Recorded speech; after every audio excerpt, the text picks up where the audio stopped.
안녕하세요. 예, 오늘 이제 지난주에 드렸던 추가 자료 있거든요.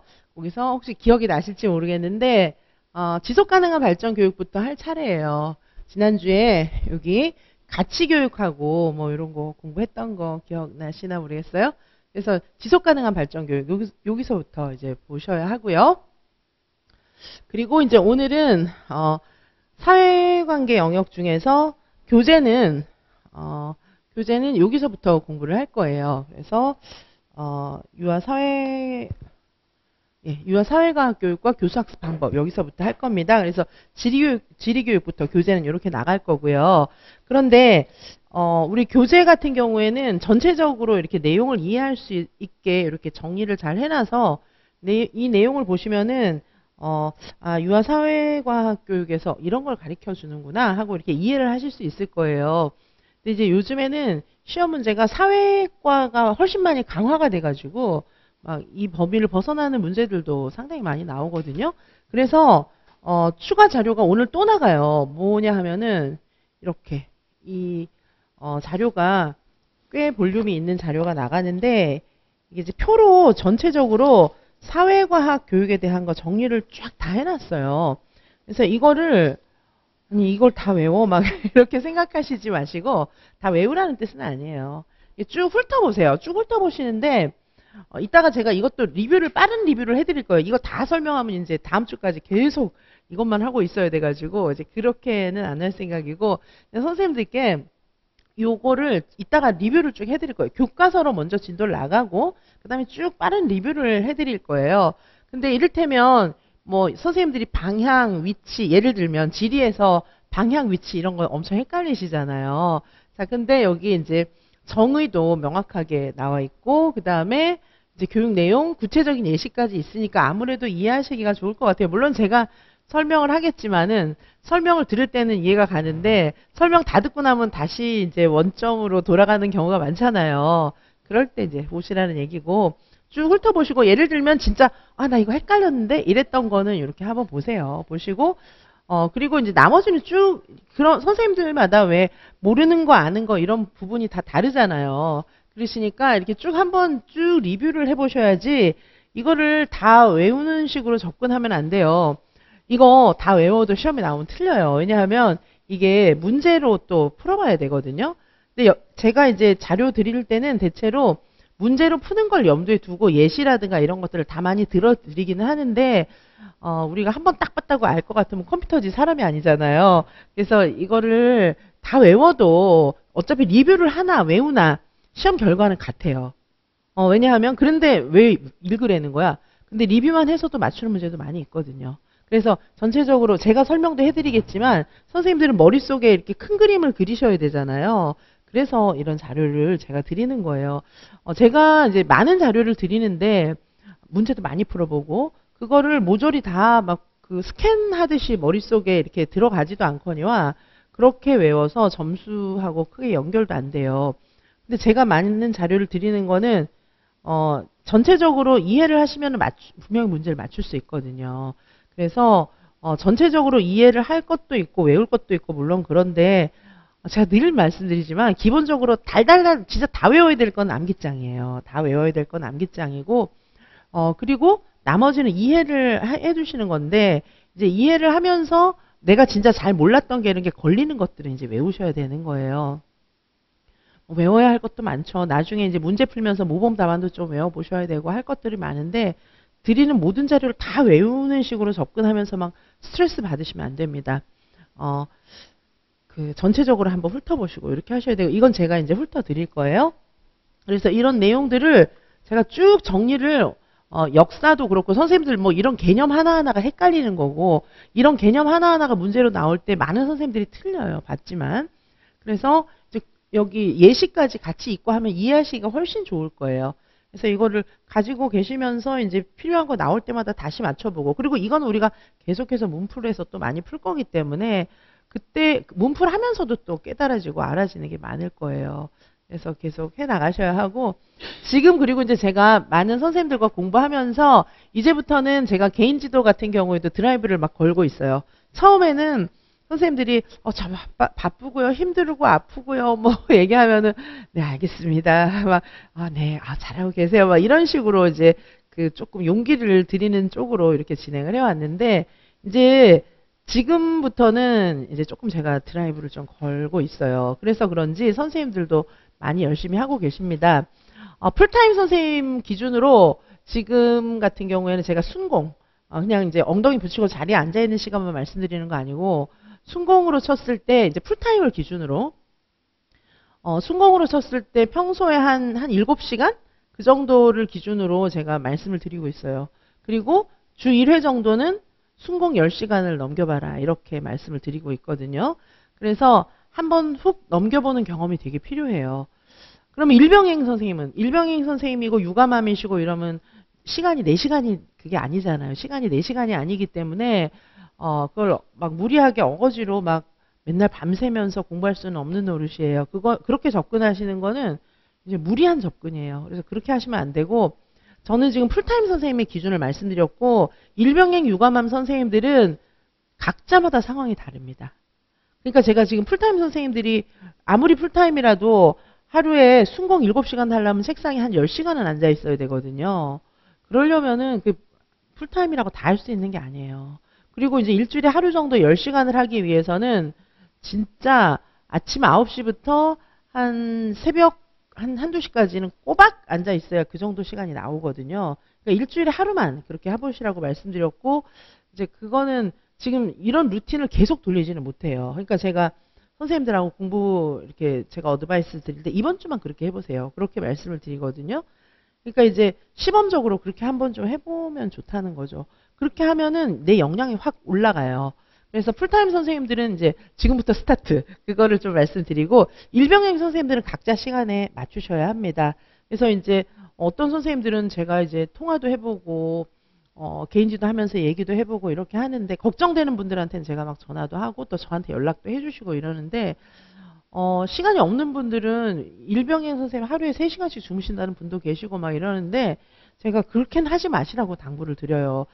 뭐 이제 한 일주일 정도 그렇게 사는 거는 뭐 괜찮을 것 같아요. 한 일주일 정도 잠들여 가면서 공부를 해보는 건 좋은데 그게 계속되면 못 견뎌요.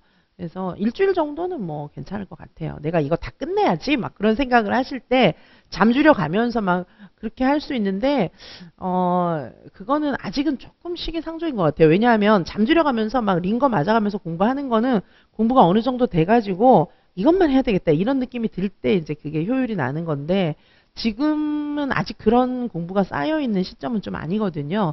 그래서 일병행 선생님들 같은 경우에는 잠을 너무 줄이지는 마세요. 그래서 한 5시간, 6시간 그 정도는 주무시는 루틴을 만드시고 공부를 좀 줄이는 게 맞아요. 대신에 공부를 효율화 시키시고 그리고 아무리 일병행 육아맘 선생님이라도 토일, 요일이나 뭐 어떤 때 주 1회 정도는 좀 공부를 많이 하실 수 있잖아요. 그거를 땡기실 수 있는 그런 상황을 좀 만드시면 좋고 그리고 일병행 선생님이든 풀타임 선생님이든 간에 일주일에 하루는 쉬셔야 합니다. 일주일에 하루를 쉬셔야 주중에 공부를 땡길 수 있는 거지 하루도 안 쉬면은 물에 물 탄 듯 이렇게 돼요. 그러면 안 돼요. 그래서 일주일에 하루를 쉬라고 하니까 선생님들이 마음 놓고 쉬지를 못하세요. 공부해야 되는데 근데 솔직히 제가 그냥 원색적으로 말씀드리면은 공부 못하는 애들이 학교 다닐 때 있잖아요. 공부 못하는 애들이 맨날 책 붙잡고 있어요. 그죠? 그러면은 나의 뇌는 공부를 하고 있다고 착각을 하는 거예요. 근데 실제로 공부는 안 하고 있는 거거든요. 그래서 한번 보세요. 학교 다닐 때도 공부 잘하는 애들은 팍 놀아요. 그래서 놀 때 놀고 할 때 하고 이렇게 해야 공부에 집중이 되는 거거든요. 그래서 막 나는 지난주에 놀았으니까 하루 쉬었으니까 아파서 쉬었으니까 나한테 막 형벌성으로 이번 주에는 쉬면 안 돼. 이렇게 생각하시면 안 되고 하여튼 왜 이런 거 있잖아요. 먼저 월, 화, 수, 목, 금, 토 이렇게 돼 있잖아요. 쉬어야 에너지가 나오는 거예요. 우리는 기계가 아니에요. 사람이거든요. 그래서 딱 쉬고 그러면 이제 쉬기 때문에 평일날도 공부할 때 쉴 수 있다는 그 희망이 있는 거예요. 그리고 쉬어야 하니까 난 오늘은 쉬면 안 돼. 이런 게 되는 거예요. 그래서 제가 아까 그 풀타임 선생님들 순공 10시간 말씀드렸잖아요. 순공 10시간은 오프데이 전날 하는 거예요. 오프데이 전날. 그래서 저 같은 경우에도 오프데이가 있잖아요. 오프데이는 저는 일요일이 오프데이인데 저도 오프데이 전날은 새벽 4, 5시까지 일하다가 잘 때도 있고 막 그래요. 그러니까 이제 사실 오프데이 전날 한 10시간 딱 하고 팍 쓰러지는 거예요. 아시겠죠? 그래서 이제 오프데이에 푹 주무시고, 오프데이에는 공부 생각을 하는 게 아니에요. 쉬는 날은. 아예 공부 생각을 하지도 마세요. 아셨죠? 컴퓨터 켜보지도 마시고 책을 열어보지도 않는 거예요. 그래서 완전히 머리를 팍 꺼트리세요. 아셨죠? 그 공부를 잘하는 친구들이 공통적으로 그게 돼요. 이게 온오프가 되는 거예요. 켰다가 껐다가 할 수 있어야 되는 거예요. 아시겠죠? 그래서 쉬는 날에 제가 진짜 공부 잘하는 방식을 알려드리는 거예요. 이게 공부를 잘하는 애들도 사람이거든요. 그래서 이게 이제 머리를 팍 꺼버려야 돼요. 한번 쉬게 해줘야 돼요.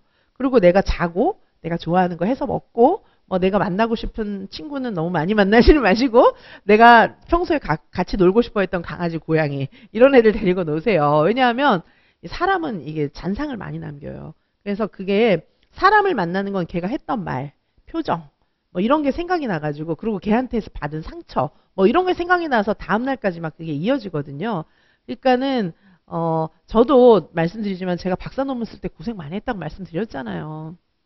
그때 박사 논문 쓰고 이럴 때 저도 사람을 안 만났어요. 사람 만나면은 이게 며칠 가는 거예요. 그 여파가. 그래서 사람 안 만나고 그때 저는 이제 우리 엄마만 만났어요. 엄마 만나고 그리고 집에서 그때 키우던 개가 3마리가 있었거든요.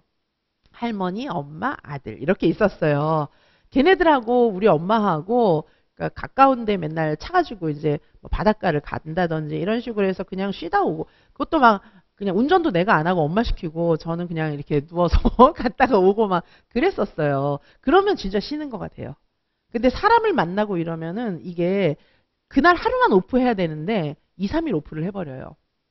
그래서 그러시면 안 되고 이제 오프할 때 다음날 공부하기 위한 재충전을 하시라는 얘기예요. 자, 그래서 지금부터는 이제 서서히 제가 드라이브를 올리고 있으니까 지금부터는 해야 된다. 그걸 명심하시고 이제 일병행 유감한 선생님들 아이고 난 틀려 먹었구나 그러시면 안 돼요. 제가 말씀드리지만 상황이 주어지는 대로 그거라도 하셔야 돼요. 그러면 나중에 공부할 수 있는 기회가 딱 왔을 때 팍 하면 되거든요. 근데 이거 틀려 먹었구나 이러고 안 하는 거예요. 그러면 기회가 오는 거는 나하고 상관없어요. 그죠? 그러니까는 all or nothing이 아니에요. 흑백이 아니에요. 그러니까 분명히 중간지대도 있거든요. 그러니까 완벽한 공부를 할 상황이 안 되면 그거라도 하셔야 되는 거예요. 쭉 하다 보면은 기회가 왔을 때 촥 할 수 있어요. 자, 그러니까 우리 인생이라는 게 항상 예측할 수 없잖아요. 그래서 선생님들께서 주어진 상황 내에서 하여튼 열심히 하다 보시면은 나의 길이 어떻게 열릴지 모르기 때문에 공부할 수 있는 찬스도 언제 올지 모르는 거예요. 그럼 그때 촥 하시면 돼요. 제가 그러면 그렇게는 어드바이스를 해드릴 수가 있는데 교수님 저는 안 될 것 같아서 그냥 놀았어요. 이제 어떡하죠? 이러면 새로 시작해야 돼요. 아셨죠? 자, 그러니까 안 될 때는 안 되는 대로 하시는 거예요. 그죠? 감정을 빼고 그냥 오로지 머리로만 딱 움직이는 거예요. 어떡하지? 막 걱정해봤자 소용이 없어요. 그러니까 감정을 빼고 그냥 무조건 공부하는 거예요. 자, 끝으로 지금 수업을 해야 되니까 끝으로 한 가지만 더 말씀드리면 수많은 합격생들의 공통점은 뭐냐 하면은 그분들이라고 모든 사람들이 공부하게 다 협조해주고 그런 게 아니에요. 우리는 중고생이 아니기 때문에 공부만 네트로 할 수 있는 환경은 웬만해서는 안 나옵니다. 지금 그게 나오시는 분들은 정말 럭키한 분들이고 대부분은 공부에만 집중할 수 있는 그런 환경이 되지 못해요. 합격생들도 다 마찬가지였어요. 자, 그런데 합격생들의 공통적인 특징, 제가 느낀 공통적인 특징은 뭐냐 하면 이렇게 막 절망하고 막 업앤다운 이런 게 없어요. 왜냐하면은 공부하기도 바쁜 거예요. 아니 공부하기도 바쁜데 언제 실망하고 언제 절망하고 언제 방황하고 이래요. 그러니까 이게 왜냐하면 1시간 일병행 육아만 애가 아프고 막 이래서 공부할 시간이 1시간밖에 안 났어요. 그럼 글러 먹었구나 이렇게 하는 게 아니고 1시간 동안 정신없이 공부하는 거예요. 그죠? 집안에 뭔 일이 생겼어요. 그래서 하루에 시간을 충분히 내봤자 2시간밖에 안 돼요. 아니 2시간 공부하고 합격 못할 것 같다 이런 생각이 들잖아요.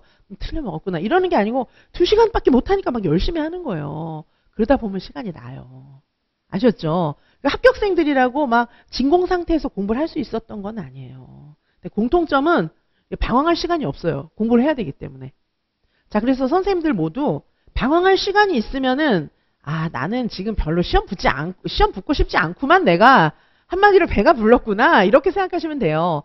진짜 합격이 막 목마르면은 그렇게 막 절망할 시간이 안 나와요. 왜냐면 공부할 시간도 없는데 언제 절망해요. 그렇죠? 할 거 되게 많잖아요. 그거 봐야 되는데 언제 절망하고 있습니까? 그렇죠? 자, 그래서 절대 절망하지 마시고 그냥 이 감정을 빼야 돼요. 감정을 빼고 그냥 무조건 하는 거예요. 공부를 제대로 할 수도 있고 시행착오를 할 수도 있고 어차피 겪어야 되는 길이에요. 근데 이제 제가 하라는 대로 하시면 그 시행착오를 최소화할 수가 있죠. 자, 그래서 지금부터는 풀타임 선생님 기준으로는 일주일에 하루 순공 10시간 한번 해보세요. 한번 해보시고 일병행 선생님들도 내가 땡길 수 있는 최대한의 시간을 땡기시고 단 잠은 줄이시면 안 됩니다. 일주일에 하루 뭐 이틀 이 정도 줄이는 거는 이해가 가는데 한번 생각을 해보세요. 우리가 잠 안 자고 살 수 있는 기계가 아니잖아요. 잠을 줄이시면 안 됩니다. 자, 그래서 지금부터는 하여튼 내가 주어진 그런 환경 속에서 최선을 다해보자. 한번 해보시기 바랍니다. 자, 이번 일주일만은 한번 해보시고 일주일이 너무 힘들었으면 다음 일주일은 약간 줄여줄 필요가 있어요. 하여튼 이번 일주일은 최선을 다해서 한번 달려보시기 바라겠습니다. 그럼 잠시 후에 우리 지난주에 이어서 요거 지속가능한 발전교육 요거 보고 나서 그리고 교재를 이제 여기서부터 진도를 나갈 거고요. 그 다음에 이 교재를 보고 나서 이 요약자료 있잖아요. 제가 오늘 자료 나갔는데 요거 전체적으로 정리해 놓은 거 있죠. 요거는 제가 쭉 리뷰를 해드리도록 할게요. 잠시 후에 수업 시작할게요.